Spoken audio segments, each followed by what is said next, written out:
What's up, and welcome to another episode, Master Moats Film Session. And today, I'm just going to break it down to my favorite Kenny Pickett plays and why I believe in him going forward because of what he showed in this game right here, man. So, without further ado, man, make sure you like this vid. Hit the subscribe button if you have not, and make sure the notification bell is on. But let's play this play in full speed. After that, I'm going to break it down.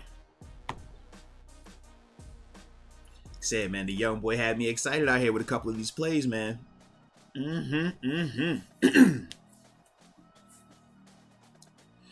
Alrighty. Now, this particular play right here, man, this is him showing off his mobility, picking up a first down, right? Needed it. All right, so as play starts, I do like the fact that, once again, with Matt Canada, he's helping the young quarterback out. We're getting a lot of pre-snap movement, okay? Got Zach Gentry on the move right here, just trying to see who's going to move with him. If somebody goes with him, we know. All right, it's man. Nobody goes with him, we're thinking zone. Did anybody move with him? So what we thinking? Zone. Thank you. I feel you. I heard you over there. All right. So now we got this thing as a 3x1 set, okay? 3x1 just meaning 1, 2, 3 guys on this side. Got the one defender, or excuse me, the one receiver on the backside over there, okay? And obviously we got Jalen Warren offset to the weak side. And he's staying in. All right, helping a little bit with protection. Well, he was going to chip on the way out, but obviously the guy that was on Chooks twist inside. So, in terms of the coverage, just good old country cover 3 by B. All right. But either way, with this though, this is one of those ones where he doesn't read it right away, okay? So, once he's seeing his zone, and what I mean by country cover 3, that's a deep third, he's a deep third. So 1, 2, 3, curl flat defender, hook, curl flat defender over here, okay? So just 4 under, 3 deep, all right? But as he's going through his progressions, a couple things. Nobody's open right now, right? Now, obviously, he can go right here, and this is more of a timing thing, him and Gentry. Gentry's head isn't around just yet. But you could ask Kenny, hey, man, trust your tight end. You fire it right here. You throw it before he turns open. He catches this thing as a first down. Cool. All right. But once again, he is a rookie. This was his first NFL action. It's not realistic to hold him to a standard to make every single read, every single throw right on time. But what I like is this. All right. He doesn't make the read. Okay, cool. He leaves that progression a little bit soon. Okay, fine. He is feeling some pressure, right? We see the guard over here kind of getting beat, okay? So he does feel that pressure, and now he has to move.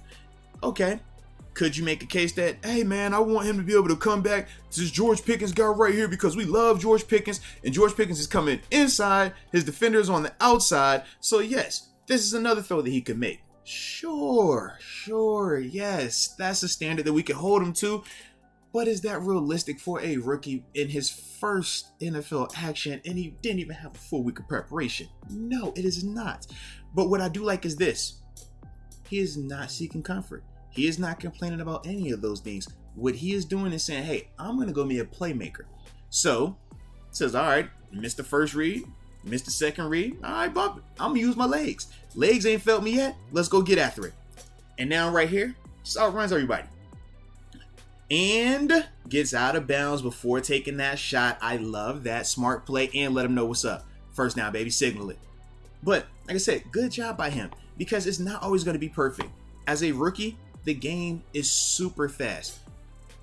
And that was me playing defense. Everything was going over there. So I can only imagine at the quarterback position as a rookie, how much faster and how much crazier it could truly be for him.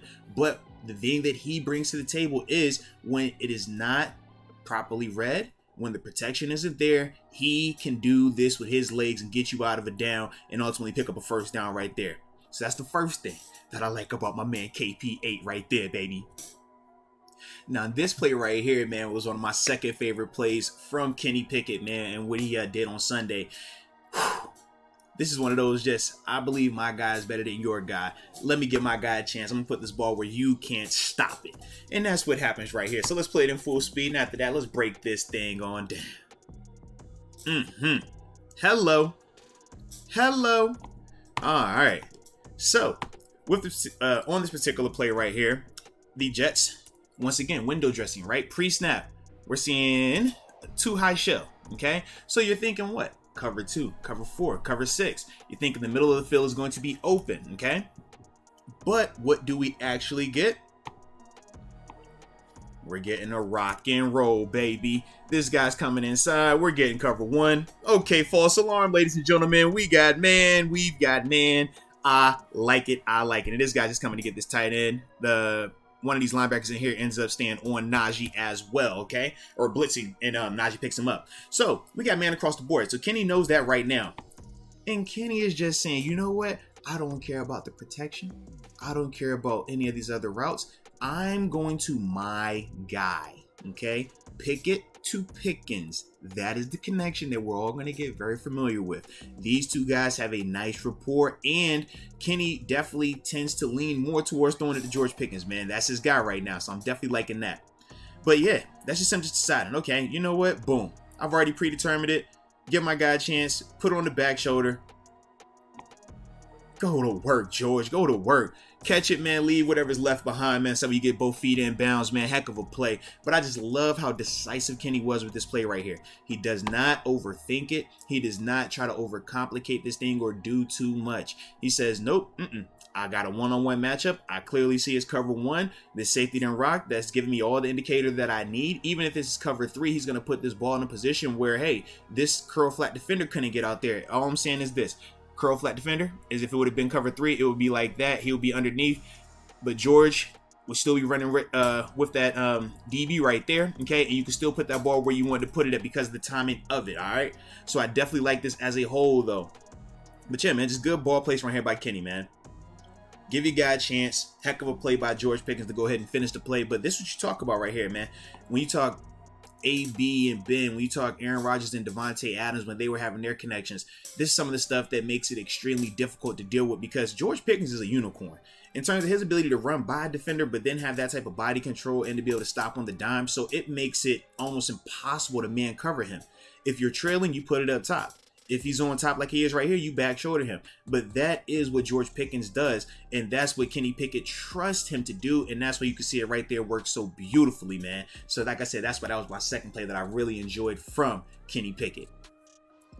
All right, now this final play right here was the one that I absolutely just kind of like jumped out of my seat for when I saw this from Kenny, man. This is one of the most pro-ready plays that I've seen from him in all of his rookie debut, whether you're talking preseason, whether you're talking anything that he did in this game. This was the throw to me that said, yes, this guy is ready to be out there, all right? So let's play it in full speed. After that, man, we're going to break it down.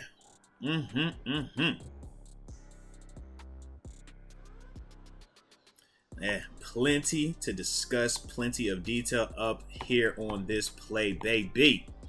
All right, so first things first, man, let's talk coverage, all right? So we're getting a little pre-snap decoration window dressing, all right? All they're playing is cover 1, and I like the fact that Kenny does not wait on them, all right? So while they're doing all this running around pre-snap, trying to figure it out on the back end, and obviously you see up in the core right here, right? In the core of the formation, see all these guys, man. They're lined up. They're ready to go, okay? So that's one thing. But on the back end, these guys, you know, they're kind of flip-flopping, communicating and stuff like that. So Kenny says, you know, we're not going to wait. Let's go ahead and snap that ball. All right, he does that. But you got cover 1 going on over here, okay? So him right there, he's going to be your low hole. He's your middle hole defender. All right, he's going to lock the point. And this, all right, let's finish breaking these down. All right, so you got Sauce. He's going to lock George Pickens. This inside linebacker locks Pat Freiermuth. Now, I want you to look at this combination right here, all right? More importantly, this bunch concept, because all the Steelers are running on offense just a man beater, okay? And a man beater is this, man. You get them in bunch concepts like this, and we're going to run crossing routes. We're going to run things that make these defenders in terms of 1, 2, and 3. We want them to communicate, all right? So since he's locking this right here, okay, how are these two guys playing these two guys, all right? And you want to make it where they can't be right, okay? So what do we get? You lock the point. You got Sauce Gardner, eyes on George Pickens. But now this is where this concept works beautifully. Shout out to Matt Canada for the design and the call, all right? So you got him, he's gone. You got Sauce, he's getting ready to climb over there because Pickens is running underneath. But this is the matchup that we wanted. Now we have what we're looking for. We got this linebacker chasing Pat Frymouth because he thinks Pat's going to the flat, right? Well, because of course, why wouldn't Pat be going to the flat? Until he's not. So now you've overrun it. In terms of this defender right here, you've overrun it. Now we got the leverage we're looking for, all right? Because Sauce is gone. Shout out to Pickens, all right? Claypool's gone. He's taking his defender with him. Now we got this guy outside leverage. Pat working the seam inside. Safety is over there. Underneath safety is out the way. So now we have what we're looking for right here. So that's the concept, all right? That's the beauty in this call versus this particular defense, man. Like I said, really good. And then on the back end, like I said, good job by Kenny seeing that, understanding that that was where we were trying to go, being patient so that way the clear out could happen between George and Claypool, and then ultimately allowing Pat to just do what Pat does, man. Because he is so athletic and he is fast, you have to worry about him beating you to the flat. So as that inside linebacker, he has to be in a hurry, but he doesn't remain inside out, and that allows Pat to get that leverage. And like I said, Kenny does have that patience right there, okay? And then, like I said, from the wide copy, just looking at Kenny, obviously takes that shot right there, and we'll see that better from the tight. But beautiful, beautiful job, man, by this offense on this particular play. Protection could have been a little bit better, granted, but it was a blitz, all right? But as a whole, for Kenny to stand in his pocket right here, Pat's not looking at him just yet. I want you to see that. Pat's head, you see the stripe. He's looking this way. He's waiting on Sauce to get completely out the way before he starts to bend it back towards the hash, all right? You look right here. Jaylen Warren, he's just clearing out the backfield. He's not an option. George Pickens, like I said, man, the safety was sitting here, but you also got Sauce Gardner, so you're not worried about that. Backside is nothing over there. So he's making this throw anticipating that Pat is going to be open, anticipating that Pat's going to get his head around and beat this defender to the ball before this guy makes a play on it. This is a big time throw. Big time throw right there, man. And now let's look at it from the tight copy as well, so you can just see what that looked like in terms of the pressure that he was facing right here. So once again, man, tight little bunch concept, puts this guy in a bind right here. And let me double coach real quick for my inside linebackers, man. Whenever you're in a situation like this and you're worried about being beat to the flat, you have to understand that, hey, you can get beat to the flat in this situation because you can chase this guy down. You still got plenty of room. It's not like you're on the 5 or end where him beating to the flat is going to be a race to the pylon. That's not the case here. You still can play this top down, so to speak. But what you don't want to do is get outside leverage, overrun it, and now this middle of the field is wide open like that, all right? So just a little coaching technique right there. Because like I said, see, he crosses over right now. He's getting ready to sprint with Pat versus shuffling, staying square, and allowing Pat to run the route for him. Don't run the route for the offensive guy. You know where he's going, but let him take you there, all right? Then make the play when it's time to.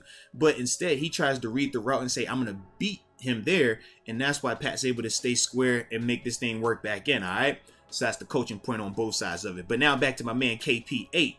So, like I said, we get a little pressure right here, man. They're just running a little normal Jets pass rush game. Boom, boom. We're going to wrap this guy around. All right. So what does that do for Dotson? It puts him in a bind. His eyes are on C.J. Mosley. Now Quentin Williams is able to get past him, past his hip. And now you see head goes down. He beats him. Now you got big Quentin Williams. Heck of a player in his own regard. Free. Rushing in on my man KP8. Now, like I said, this is what we want to talk about, right? George Pickens, that's a tight throw. I mean, could he make it? Sure, but he could drive on that. And I also don't know if Kenny can see where this defender is. So I like the fact that he's not necessarily going to just take this chance because this is a lot more dicey. But he knows that, hey, man, my guy Pat is coming free right here. So he trusts that. Delivers this throw. I mean, look, this helmet is hitting him in the chin. He's getting shot in the mouth. Bam! That sucks right there, man. But you see the helmet. You see the trust. Boom. Beautiful pass. Beautiful throw. Excellent job. And the thing that I do like is this, man, because I know some people will say, well, he threw that behind him, man. He's protecting his guy. He's protecting the Penn State dude, okay? Because if Kenny leads this, now this safety, in terms of the ball placement, if Kenny is leading him here, this safety has more of a chance to have that big collision, the big bang plays where now potentially Pat gets, the ball dislodged from him, or they take his knee out, or head-to-head collision and things like that. So I do like the fact that he puts it on his back shoulder, so that way it protects him from the safety, little details, all right? And then from there, Good work by Pat, man. But like I said, man, I just loved this play right here from KP8, man. This was, like I said, the big time throw for me. This is the throw that convinced me on a lot of things. And I just want to see him do more of this. All right, this is NFL caliber right here. This is pro ready right here. We need more of that, but that was huge at that point in the game. So with that being said, though, man, those are my top 3 plays that I really enjoy watching from Kenny and why I'm so excited about what he brings to this offense going forward. But you let me know your thoughts on Kenny, man. Some of the things that he did good, and you know, what were your favorite plays from Kenny's debut performance, man? But either way, I appreciate you for tuning in, and until next time, baby, peace.